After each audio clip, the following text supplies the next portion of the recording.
You know, because I wanted to put him down here.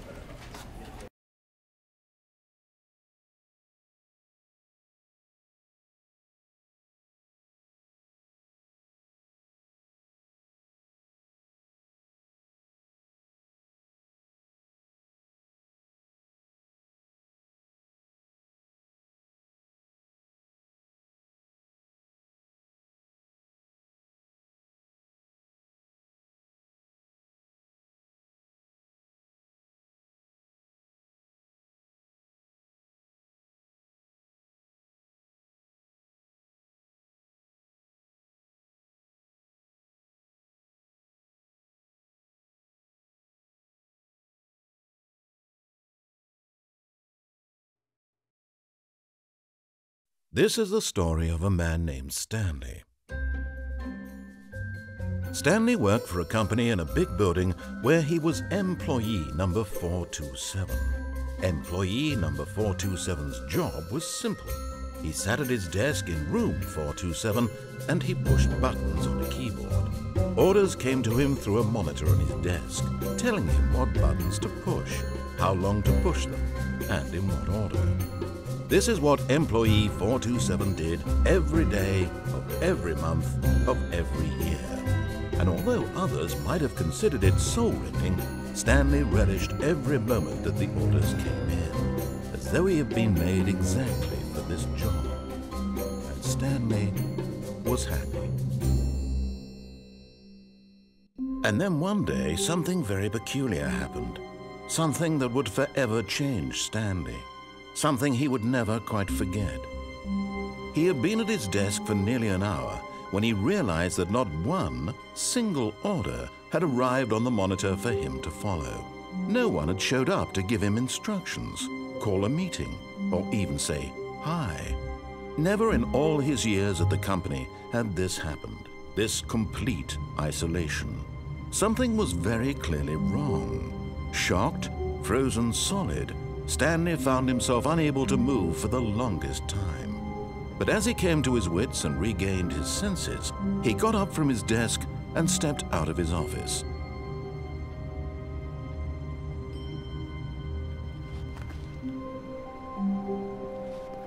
All of his co-workers were gone.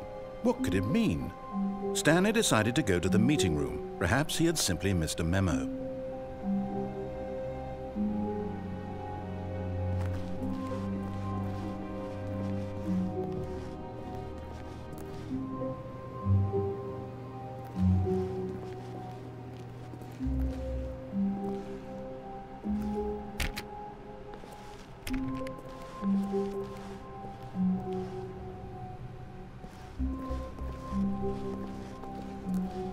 When Stanley came to a set of 2 open doors, he entered the door on his left. This was not the correct way to the meeting room, and Stanley knew it perfectly well. Perhaps he wanted to stop by the employee lounge first, just to admire it.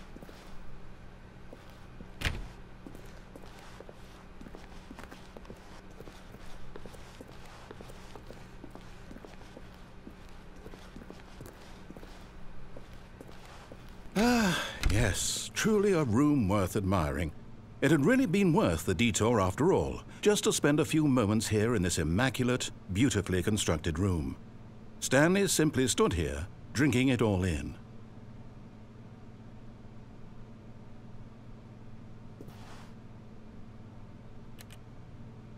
Yes, really, really worth it being here in the room. A room so utterly captivating that even though all your co-workers have mysteriously vanished, here you sit looking at these chairs and some paintings. Really worth it.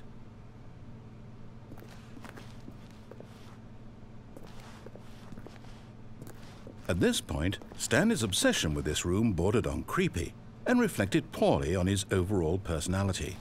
It's possible that this is why everyone left.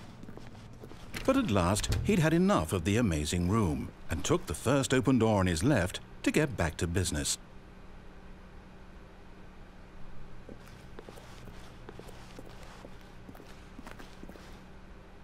And so he detoured through the maintenance section walked straight ahead to the opposite door and got back on track.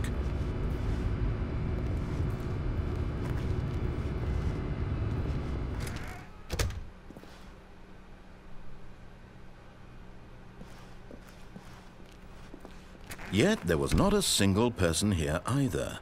Feeling a wave of disbelief, Stanley decided to go up to his boss's office, hoping he might find an answer there.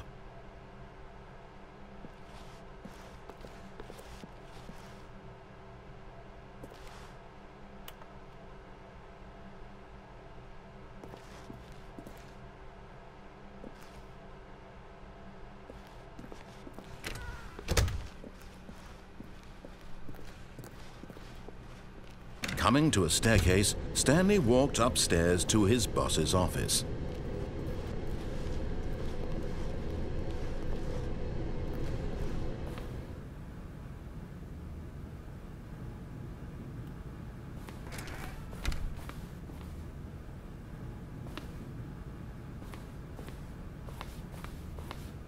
Stepping into his manager's office, Stanley was once again stunned to discover not an indication of any human life.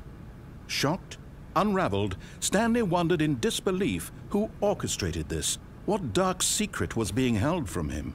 What he could not have known was that the keypad behind the boss's desk guarded the terrible truth that his boss had been keeping from him, and so the boss had assigned it an extra secret PIN number, 2845. But of course, Stanley couldn't possibly have known this.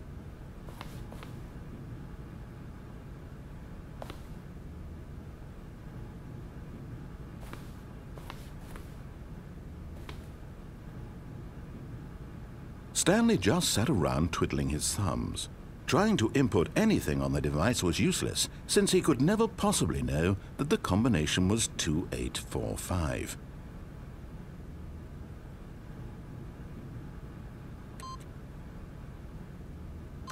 "2845.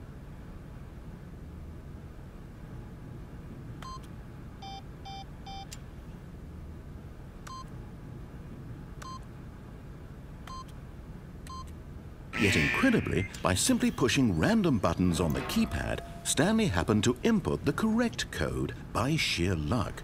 Amazing. He stepped into the newly opened passageway.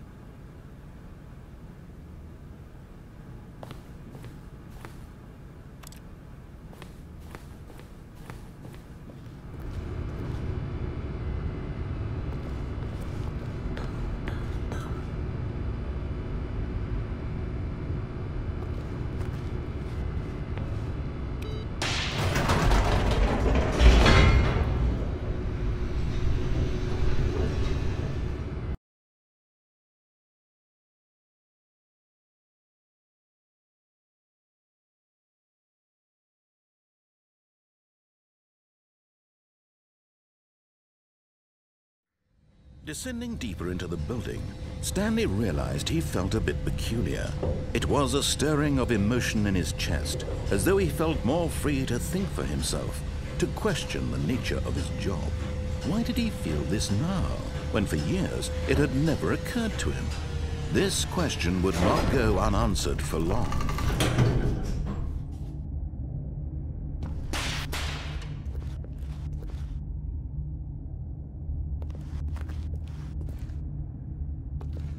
Stanley walked straight ahead through the large door that read Mind Control Facility.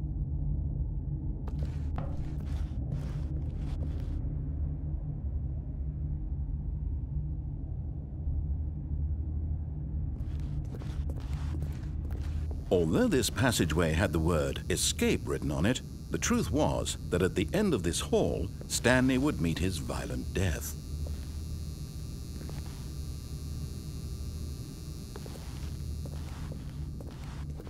But of course, Stanley thought better of it and realized he simply had too much to live for.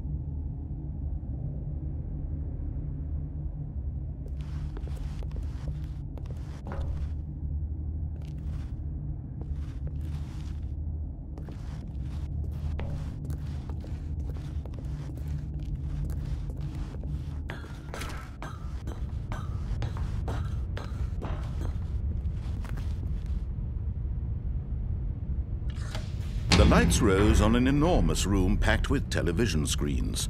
What horrible secret did this place hold? Stanley thought to himself. Did he have the strength to find out?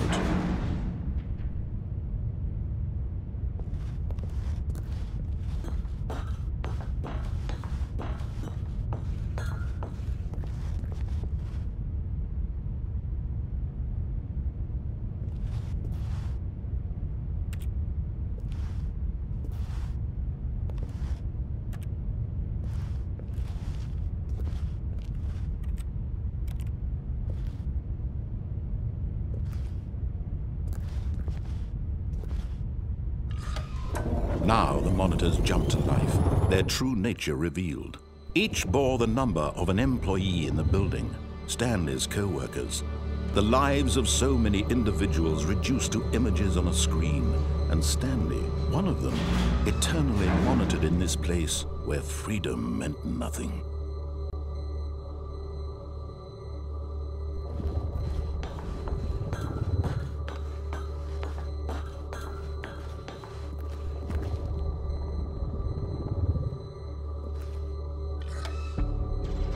This mind control facility, it was too horrible to believe. It couldn't be true. Had Stanley really been under someone's control all this time?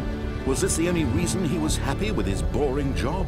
That his emotions had been manipulated to accept it blindly?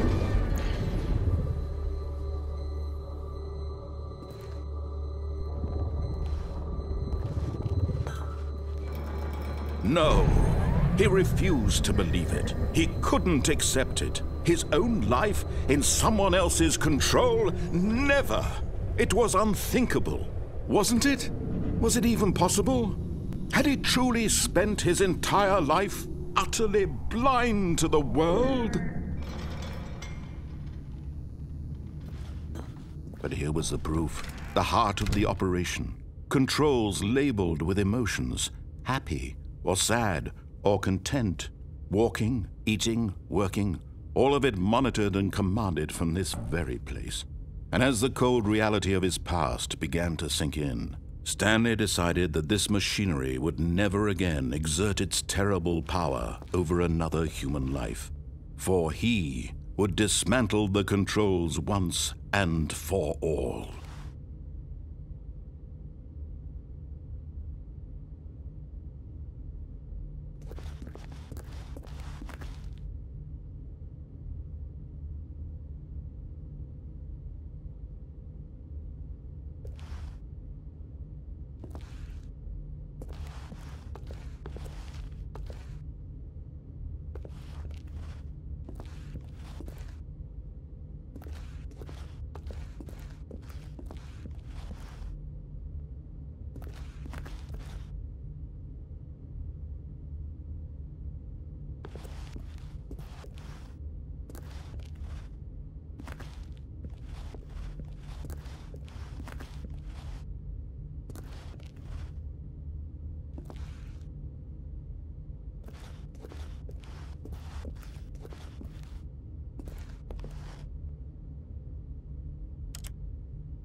And when at last he found the source of the room's power, he knew it was his duty, his obligation, to put an end to this horrible place and to everything it stood for.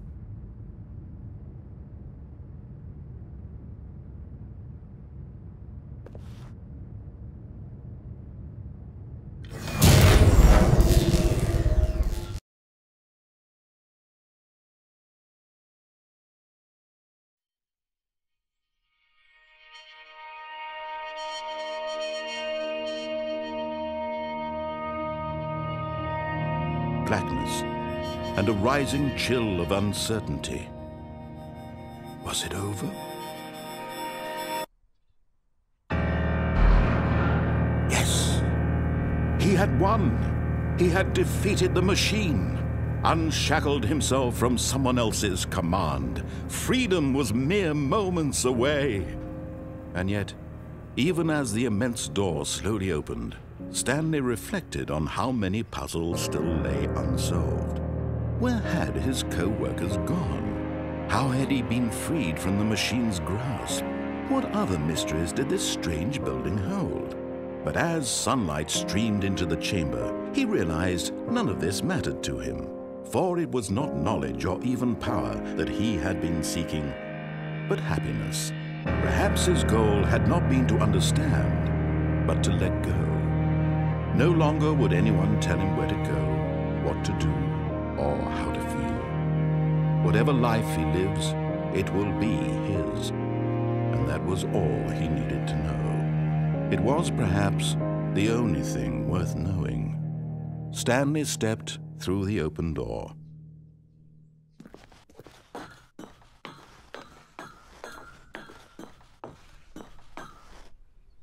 Stanley felt the cool breeze upon his skin, the feeling of liberation, the immense possibility of the new path before him. This was exactly the way, right now, that things were meant to happen. And Stanley was happy.